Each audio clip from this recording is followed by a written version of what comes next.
أعوذ بالله من الشيطان الرجيم.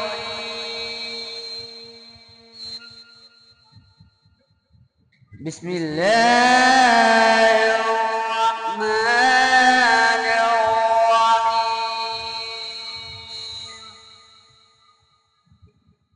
لإيلاف قريش إيلافهم رحلة الشتاء والصيف فليعبدوا رب هذا البيت